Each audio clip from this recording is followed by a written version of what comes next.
Good morning everyone, my name is Megha Dayani and I am your science teacher. We have reached in the second session of chapter number 1, Nutrition in Plants. Before moving forward, I request all of you to please join your hands, close your eyes and chant the mantra. Please pray for a while. Okay, come back. In the first session, we have ended the session at the topic photosynthesis. हमने photosynthesis process क्या है, कैसे होता है, उसका equation, उसके by products, उसके raw materials, उन सब के बारे में लर्न किया था. ठीक है, यहाँ पे हमने ख़त्म किया था. चलिए आगे बढ़ते हैं अभी. Do photosynthesis takes place in other parts of plant also? photosynthesis process जो है वो हमने ऐसे डिस्कस किया था कि वो प्लांट के लीव्स में प्रोसेस होता है. क्या किसी और पार्ट में भी हो सकता है? That is our question right now, है ना. तो देखो, लीव्स के अलावा भी फोटोसिंथेसिस हो सकता है दूसरे ग्रीन पार्ट्स ऑफ प्लांट में. जो पार्ट ग्रीन होता है प्लांट का, जो लीफ के अलावा अगर और कोई पार्ट जो है वो ग्रीन कलर का है, जैसे कि उसके स्टेम्स या तो उसके ब्रांचेस, उसमें फोटोसिंथेसिस प्रोसेस हो सकता है. ठीक है, एक एग्जांपल यहाँ पे दिया है जो कि है कैक्टस. कैक्टस की स्टेम जो है वो ग्रीन कलर की होती है, उसके पास लीव्स नहीं होते, उसके लीव्स मॉडिफाई हो जाते हैं स्पाइन लाइक स्ट्रक्चर्स में, कांटे, है ना, स्केल या तो स्पाइन में की वजह से. क्योंकि क्या होता है, हम सबको पता है कि लीफ से ट्रांसपीरेशन प्रोसेस होता है, मतलब पानी जो है वो इवोपरेट हो जाता है ना. पर कैक्टस कहाँ पे होते हैं? डेजर्ट में. तो डेजर्ट में तो वैसे ही उनको पानी कम मिलेगा, तो उनको पानी सेव करना है, तो ट्रांसपीरेशन प्रोसेस जो है वो रिड्यूस करनी होती है. इसीलिए उनके लीव्स जो हैं वो स्पाइन में मॉडिफाई हो जाते हैं और उनकी स्टेम जो है वो ग्रीन कलर की होती है. आप देख सकते हो यहाँ पे फोटोग्राफ रखा है, उसकी स्टेम ग्रीन होती है, इसीलिए इनकी स्टेम जो है वो फोटोसिंथेसिस प्रोसेस करती है. अंडरस्टूड? देखो यहाँ पे स्टोमाटा है बहुत सारे लीव्स में, और इसी स्टोमाटा से ट्रांसपीरेशन प्रोसेस होता है. Do colored leaves can also carry out photosynthesis? This is the next question. ये सारे क्वेश्चंस आपको आने चाहिए दिमाग में और मुझे पूछना चाहिए आप सब लोगों को ऐसे क्वेश्चंस. क्या पूछ रहे हैं दूसरा क्वेश्चन हमें कि कोई ऐसी लीफ है जिसका ग्रीन कलर नहीं है, कोई और कलर की है, क्या उसमें फोटोसिंथेसिस प्रोसेस होता है? क्योंकि हमने लर्न किया था कि ग्रीन कलर एक क्लोरोफिल नाम के पिगमेंट की वजह से होता है, और क्लोरोफिल की वजह से ही सनलाइट ट्रैप होती है और फोटोसिंथेसिस प्रोसेस हो सकती है ना. पर अगर वो ग्रीन कलर की लीफ नहीं है, कोई और कलर की है, मतलब उसमें क्लोरोफिल नहीं है. अगर क्लोरोफिल नहीं है तो वो फोटोसिंथेसिस प्रोसेस कैसे करेंगे? बट अगर कोई लीफ जो है वो ग्रीन कलर की नहीं दिख रही, कोई और कलर की दिख रही है, आप देख सकते हो यहाँ पे पिक्चर में, तो उसमें क्या होता है कि ग्रीन पिगमेंट तो प्रेजेंट होता ही है, पर बाकी सारे कलर के जो पिगमेंट है उन्होंने ग्रीन कलर के पिगमेंट को मास्क कर दिया होता है. उसमें होता तो ज़रूर है ना. देखो यहाँ पे सेकेंड पॉइंट रीड करो, देखो लेफ्ट साइड में, the large amount of red, brown and other pigments mask the green colour. उनमें क्लोरोफिल होता तो है ही, पर बाकी सारे कलर के पिगमेंट्स ने ग्रीन कलर को मास्क कर लिया होता है. इसीलिए कलर्ड लीव्स में भी फोटोसिंथेसिस प्रोसेस होती है. Photosynthesis takes place in these leaves also. Okay, next, आप सब ने ऐसे भी देखा होगा जहाँ पे पानी स्टेगनेंट होता है ना, वहाँ पे algae एक होता है ना, एकदम स्लाइमी एक होता है. हम सबको पता है ये क्या होती है, गुजराती में शायद इसको सेवड़ बोलते हैं. अभी क्या ये ग्रीन कलर इसका क्यों है बताओ? इसका भी ग्रीन कलर इसी वजह से क्योंकि इसमें क्लोरोफिल होता है ना. इसीलिए ये भी अपना खाना खुद बना सकते हैं फोटोसिंथेसिस प्रोसेस से. Clear? Now can you imagine life on earth in the absence of photosynthesis? अगर फोटोसिंथेसिस नहीं होगा तो अर्थ पे जितनी भी लाइफ है उसका क्या होगा? उन सब का सर्वाइवल नहीं हो पाएगा, क्योंकि डायरेक्टली या तो इनडायरेक्टली सब लोग प्लांट्स पे डिपेंड करते हैं अपने फूड, अपने खाने के लिए, है ना. ऑक्सीजन ज़रूरी है सर्वाइवल के लिए, जो फोटोसिंथेसिस प्रोसेस की वजह से ही प्रोड्यूस हो रहा है. तो in the absence of photosynthesis life would be impossible on the earth. Clear everyone? अभी देखो प्लांट के सोर्सेस जो हैं जैसे वीट है, राइस है, पल्सेस है, ये सारे फूड जो हम खाते हैं उनमें से हमें मोस्टली ये 5 चीज़ें मिलती हैं, carbohydrates, fats, proteins, vitamins, minerals, है ना। तो हम जो खाना खाते हैं हमें ये सारी चीज़ें मिलती है। कार्बोहाइड्रेट्स तो हमने देखा कि फोटोसिंथेसिस की वजह से प्रोड्यूस हो जाता है, पर बाकी सारी चीज़ें हमें कहाँ से मिल जाती हैं खाने में? बाकी सारी चीज़ें कहाँ से आ जाती हैं? वो होती तो नहीं थी फोटोसिंथेसिस प्रोसेस में, तो सिर्फ कार्बोहाइड्रेट्स प्रोड्यूस हुए थे। उसका आंसर है देखो, फोटोसिंथेसिस प्रोसेस से कार्बोहाइड्रेट्स तो प्रोड्यूस हुआ। अभी कार्बोहाइड्रेट्स जो भी चीज़ें हैं ना उसमें कौन कौन होते हैं? देखो कार्बन, हाइड्रोजन, ऑक्सीजन, है ना। पर अगर कार्बन, हाइड्रोजन और ऑक्सीजन है मतलब उसमें प्रोटीन्स और फैट्स भी हैं। तो कार्बोहाइड्रेट्स, प्रोटीन्स और फैट्स तो आ गए हमारी बॉडी में, पर ये प्रोटीन जहाँ पे होता है वहाँ पे नाइट्रोजन भी होता है। I know a bit confusing है ये चीज़, आपके लिए नहीं है, पर बार बार रिवाइंड कर करके सुनना, आपको याद रह जाएगा। फोटोसिंथेसिस प्रोसेस में कार्बोहाइड्रेट्स प्रोड्यूस हुए। अभी जो भी चीज़ कार्बोहाइड्रेट वाली होती है उसमें कार्बन, हाइड्रोजन और ऑक्सीजन होता है। एंड अगर कार्बन, हाइड्रोजन, ऑक्सीजन है मतलब उसमें प्रोटीन्स और फैट्स भी हैं। और प्रोटीन्स में मोस्टली नाइट्रोजन होता है। पर ये नाइट्रोजन कहाँ से आया प्लांट्स तक, हमें वो जानना है ना। हमने जो खाना खाया उसमें से हमें कार्बोहाइड्रेट्स, प्रोटीन्स और फैट्स मिले, पर प्रोटीन्स में नाइट्रोजन होते हैं तब वो प्रोटीन बनता है। तो प्लांट में नाइट्रोजन आया कहाँ से? एक बैक्टीरिया होता है जो मोस्टली लिग्यूमिनस प्लांट्स के रूट्स में रहता है ना। इसके बारे में हम डिटेल में आगे लर्न करेंगे। जो भी एटमॉस्फेरिक नाइट्रोजन है वो प्लांट्स डायरेक्टली ब्रीथ नहीं कर सकते। हम सबको पता है कि एयर में सबसे ज़्यादा कौन सा गैस है? तो नाइट्रोजन है। फिर भी वो सिर्फ ऑक्सीजन और कार्बन डाइऑक्साइड ब्रीथ इन ब्रीथ आउट कर सकते हैं। नाइट्रोजन वो डायरेक्टली यूज़ नहीं कर सकते हैं। वो कैसे यूज़ करते हैं? बैक्टीरिया के हेल्प से। कौन सा बैक्टीरिया? जो लिग्यूमिनस प्लांट्स के रूट में रहता है ना, राइजोबियम। क्लियर? ये बैक्टीरिया का नाम है। और बाकी नाइट्रोजन हम क्या करते हैं? फर्टिलाइजर्स, मैन्यूर्स, जो खाद हम डालते हैं ना सॉइल में, जिसकी वजह से रूट्स उसमें से अब्जॉर्ब करेगा नाइट्रोजन और लेके जाएगा। और वो नाइट्रोजन डायरेक्टली भी वो अब्जॉर्ब नहीं कर सकते हैं सॉइल में से, वो बैक्टीरिया जो है ना वो उसको हेल्प करता है। क्लियर? तो इस तरीके से प्लांट्स को नाइट्रोजन भी मिल गया तो हमें प्रोटीन्स भी मिल गए। क्लियर? देखो ये बैक्टीरिया दिख रहा है ना यहाँ पे, राइजोबियम नाम का एक बैक्टीरिया है जो एटमॉस्फेरिक नाइट्रोजन को कन्वर्ट करेगा एक सॉल्यूबल फॉर्म में, फिर वहाँ से यूजेबल फॉर्म में कन्वर्ट हो गया तो वो सॉइल आसानी से रूट्स सॉइल में से आसानी से एब्जॉर्ब कर सकेंगे और वो प्लांट में नाइट्रोजन भी आ गया, मतलब प्रोटीन्स भी आ गए। एंड देन हम वो प्लांट्स के फ्रूट्स जो भी हैं वो हम खाते हैं तो हमारी बॉडी में भी प्रोटीन्स आ जाएंगे। Clear? Other modes of nutrition in plants, main 2 modes of nutrition हमने देखे थे स्टार्टिंग में, ऑटोट्रॉफिक एंड हेटरोट्रॉफिक। ऑटोट्रॉफिक मतलब जो खुद का खाना खुद बनाते हैं, है ना, तो उसके लिए हमने पूरा एक प्रोसेस लर्न कर लिया, फोटोसिंथेसिस जो प्लांट्स करते हैं और खुद का खाना खुद बनाया। दूसरी जो है हेटरोट्रॉफिक, अभी उसके बारे में हम लर्न करेंगे। मतलब क्या? ऐसे प्लांट्स जिनके पास क्लोरोफिल नहीं है।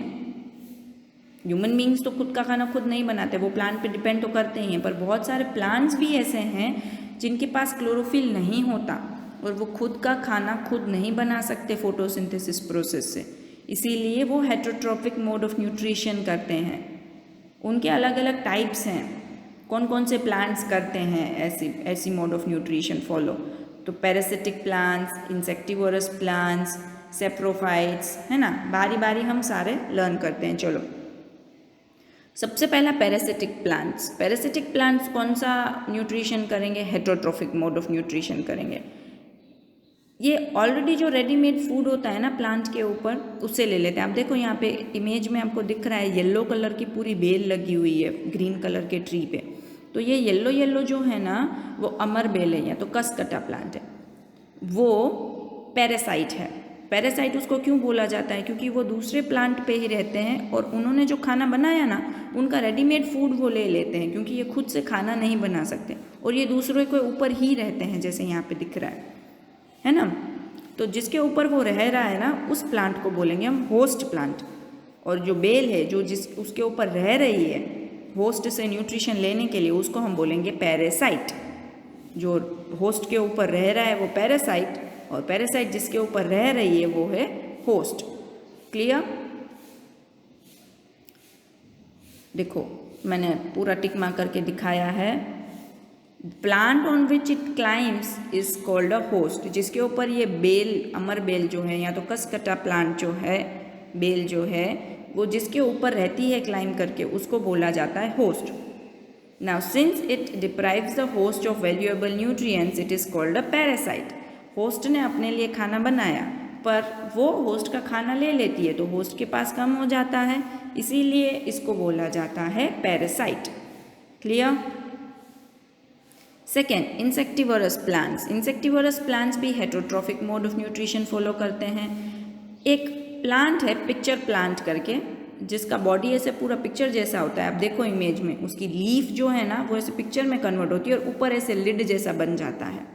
जैसे ही कोई इंसेक्ट उसके आसपास या उसके बाजू में आएगा ना, तो वो अंदर उसको खींच लेगा और वो ऊपर का लिड बंद कर देगा, है ना। इसीलिए वो अंदर ट्रैप हो गया। और अंदर ना हेयर होते हैं, जो मॉडिफाइड लीफ है, जो पिक्चर है ना उसमें हेयर होते हैं, वो उसके बीच में एंटेंगल्ड हो जाएगा, मतलब अंदर फंस जाएगा। तो ये सारे इंसेक्ट जो है ना वो अंदर डाइजेस्ट हो जाएंगे। क्यों? क्योंकि इसके अंदर, पिक्चर के अंदर डाइजेस्टिव जूस सीक्रेट होंगे, तो वो अंदर धीरे धीरे डाइजेस्ट कर लेंगे और उससे वो अपने न्यूट्रिशन लेंगे। तो सच इंसेक्ट ईटिंग प्लांट्स, जो प्लांट्स इंसेक्ट खाते हैं उनको बोला जाता है इंसेक्टिवोरस प्लांट्स। क्लियर?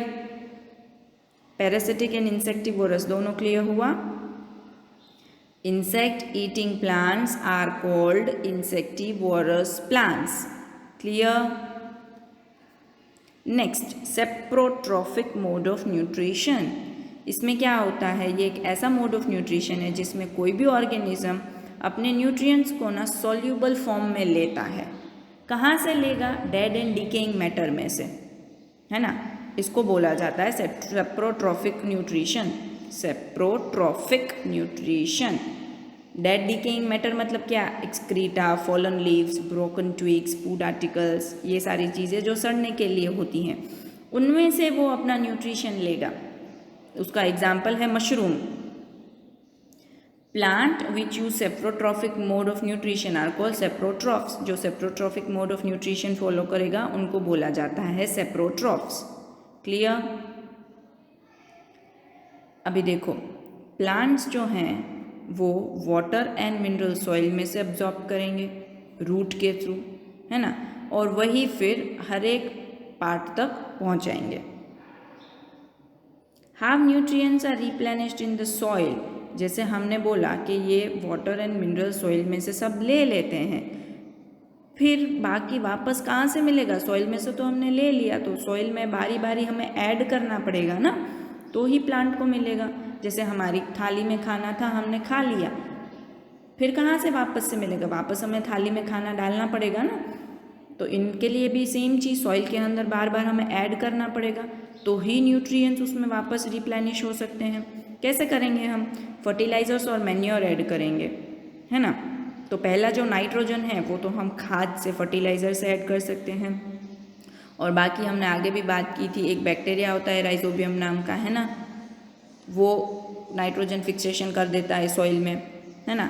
फिर फॉस्फोरस है, पोटाशियम है, मैग्नीशियम है, सल्फर है, ये सारी चीज़ें भी सॉइल में बार बार ऐड करनी पड़ती है।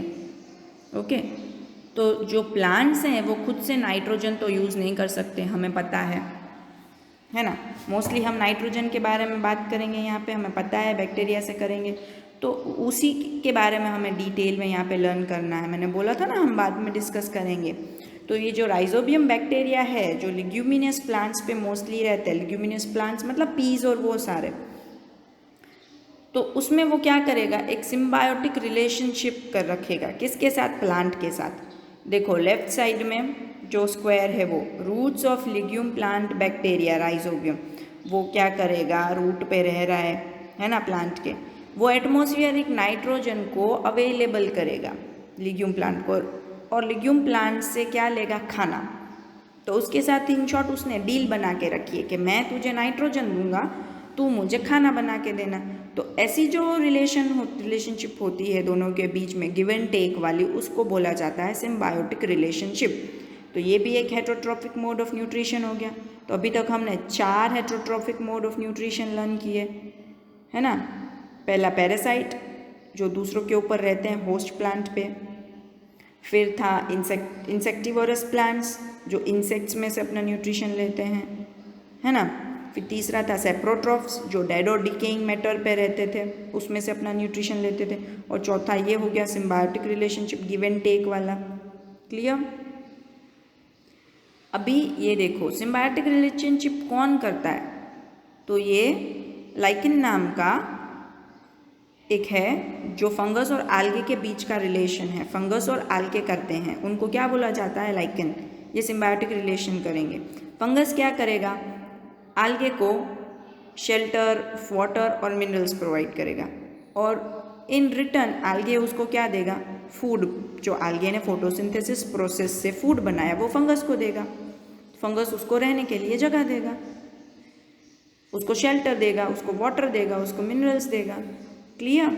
तो फंगस और आल्गे के बीच का सिम्बायोटिक रिलेशन जो है उसको क्या बोला जाता है, लाइकेन। क्लियर। अभी एक छोटा सा टॉपिक है हमारी टेक्स्ट बुक में जो ब्लू बॉक्स में दिया गया, उसको हम डिस्कस करते हैं। Plant cell. जैसे हमारी बॉडी के अंदर छोटे छोटे सेल्स होते हैं, वैसे ही प्लांट्स के अंदर भी छोटे छोटे सेल्स होते हैं, है ना। तो ये सेल जो है ना हम ऐसे ही नहीं देख सकते, वो हमें माइक्रोस्कोप के थ्रू ही देखना पड़ता है। तो ये सेल के आसपास जो उसकी बाउंड्री होती है ना, उसको बोला जाता है सेल मेम्ब्रेन। आप राइट साइड में देखो, सेल मेम्ब्रेन सबसे तीसरा लेबल है, लेबलिंग किया गया है ना। जो तीसरा लेबल है वो है सेल मेम्ब्रेन। फिर most of the cells have distinct centrally located spherical structure called as nucleus. आप देखो न्यूक्लियस भी मार्क किया गया बीच में, सेंटर में, सेल के सेंटर में एक छोटा सा सेल है, सेल के सेंटर में एक छोटा सा स्ट्रक्चर है, उसको बोला जाता है न्यूक्लियस। और ये न्यूक्लियस और सेल मेम्ब्रेन के बीच में जितना भी जेली लाइक लिक्विड होता है उसको बोला जाता है साइटोप्लाज्म। तीनों नाम नए हैं पर आपको याद रखने पड़ेंगे। आई गेस इजी था, समझ में आ गया हो गया। सेल के बीच का जो पार्ट होता है उसको न्यूक्लियस बोलते हैं, सेल की बाउंड्री को सेल मेम्ब्रेन बोलते हैं, और अंदर जो भी जेली लाइक लिक्विड होता है उसको बोला जाता है साइटोप्लाज्म। तीनों चीज़ें मार्क भी की गई हैं और तीनों चीज़ें बोल्ड में दिखाई भी गई हैं। ओके, चलो let us do some of the questions based on this. Chapter का एक्सप्लेनेशन यहाँ पे खत्म हो चुका है। Let us solve some MCQs. Centrally located structure in the cell is called, it's, अभी हमने देखा जो भी स्ट्रक्चर सेल के सेंटर में है उसको क्या बोला जाता है, साइटोप्लाज्म, न्यूक्लियस, सेल मेम्ब्रेन के माइटोकॉन्ड्रिया। ऑब्वियसली न्यूक्लियस अभी डिस्कस किया हमने। चलो next question. Lichen is in association between, ये किसके बीच का एसोसिएशन है, ये भी हमने लर्न किया। सिम्बायोटिक रिलेशनशिप दिखाता है, एसोसिएशन किसके बीच का है, लाइकेन जो है वो फंगस और प्लांट का, बैक्टीरिया फंगस का, फंगस एंड algae का, के फंगस एंड रूट्स का। The correct answer is fungus and algae। Next, which of the following can convert atmospheric nitrogen into usable form. एक बैक्टीरिया है ना जो क्या करेगा, एटमॉस्फेरिक नाइट्रोजन को यूजेबल नाइट्रोजन फॉर्म में कन्वर्ट करेगा। तो राइजोबियम तो है, तो देखो चारों ऑप्शन में राइजोबियम तो है ही, फिर है लाइकेंस, आल्गे, फंगस के बैक्टीरिया। राइजोबियम क्या है, इट इज अ बैक्टीरिया। सो ये option would be option, answer would B option D, rhizobium bacteria. Clear. Next, which of the following does not depends on others for nutrition. इनमें से कौन सा है जो दूसरों पे डिपेंड नहीं करता न्यूट्रिशन के लिए, मशरूम, टोमेटो प्लांट्स, डॉग्स के कसकटा प्लांट। मशरूम्स जो हैं वो डेड डिकेइंग मैटर पे डिपेंड करते हैं। टोमेटो प्लांट का हमने अभी तक कुछ पढ़ा नहीं है, तो आई गेस वो किसी पे डिपेंड नहीं करते होंगे, तो ये एक ऑप्शन हमारा करेक्ट हो सकता है, पर दूसरे भी तो देखने पड़ेंगे ना। डॉग्स भी डिपेंड करते हैं दूसरों पे। कसकटा प्लांट, ये तो अमर बेल है जो होस्ट प्लांट पे रहती थी, पैरासाइट है ये खुद तो our answer would be tomato plant. Clear. चलो next question. Relationship between two organisms where they share shelter and nutrient is called. जहाँ पे शेल्टर और न्यूट्रिएंट शेयर करते हैं उस रिलेशनशिप को क्या बोलते हैं, symbiotic, parasitic, symbiotic के autotrophic. The correct answer is symbiotic. Option C symbiotic मत करना, it is symbiotic. Okay. Next, ultimate source of energy for all organisms. सारे organisms के लिए ultimate energy का source कौन सा है? कार्बन डाइऑक्साइड, वाटर, ऑक्सीजन के सनलाइट. एनर्जी है तो ऑब्वियसली इट इज सनलाइट. तो answer is option D sunlight. Okay, that's it. We end our chapter here. If you have any doubt, feel free to contact. And please revise and rewind the video, listen and listen it. Okay, till we meet the next time. Till then, stay happy, stay healthy, learn well, eat well. Thank you so much.